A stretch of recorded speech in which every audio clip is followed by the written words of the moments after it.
What if I told you that most people damage their new car before they even make the first payment? There are 13 specific things that happen in those first days and weeks of ownership that quietly chip away at the lifespan of the engine, the tires, the finish, and the electronics, and none of them feel dangerous in the moment. Did you know the majority of new owners skip the one document that would actually prevent most of these mistakes? Stick around, because by the end of this video, you'll want to go check on your car immediately. Number 1. Skipping the owner's manual. You just spent $35,000 on a car, and there's a 500-page document sitting in your glove box that could save you thousands in repairs.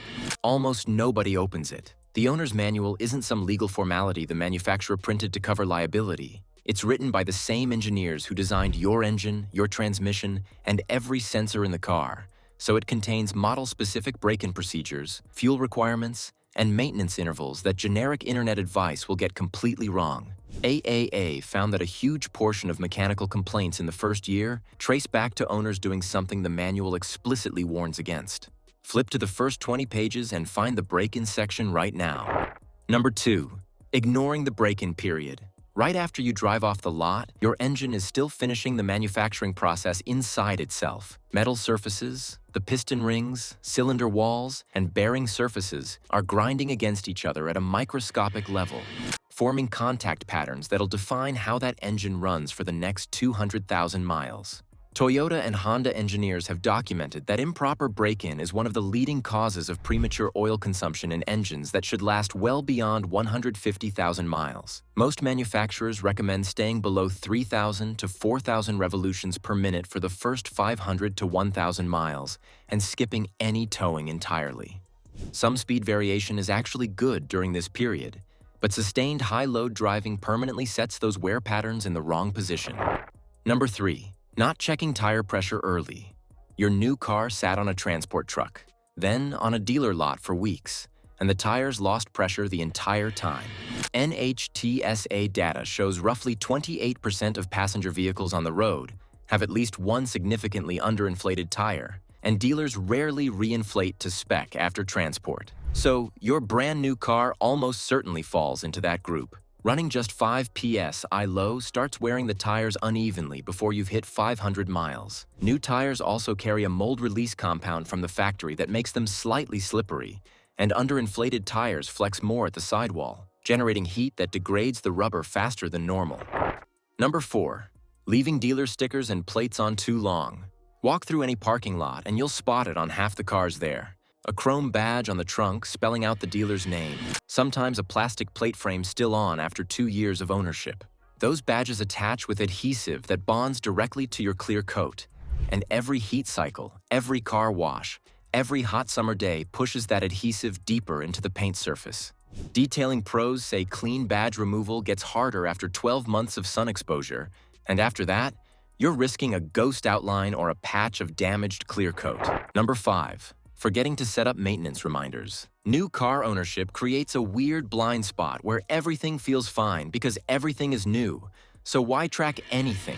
That mindset is exactly how people end up at 8,000 miles with no oil change and a warranty claim the dealer won't touch. Did you know your car's oil life monitor doesn't actually test the oil? It's running an algorithm based on engine temperature and RPMs, calibrated for average driving conditions. So short trips and city driving can leave you with degraded oil while the screen still reads 60% life remaining. Number 6. Using the wrong fuel grade. You pull up to the pump, you see 87, 89, and 93, and you either grab premium because the car's new and you want to treat it right, or you grab regular because you think premium is a scam. Both instincts can cost you.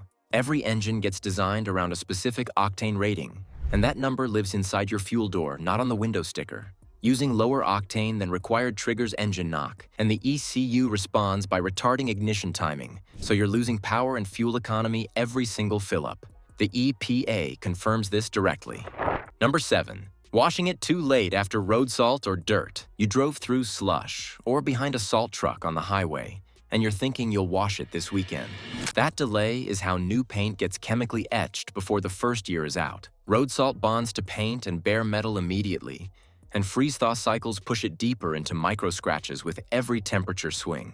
You won't believe how fast it moves. A fresh factory clear coat actually bonds with contaminants faster than older paint because there's no wax or ceramic coating competing with the salt. Number 8. Installing cheap accessories immediately. A $40 set of floor mats, a $25 air vent phone mount, some LED strips for the interior. None of that sounds like it could blow up a warranty claim, but it can. Under the Magnuson-Moss Warranty Act, a dealer can't void your entire warranty over an accessory, but they can deny a specific repair if they prove the accessory caused it.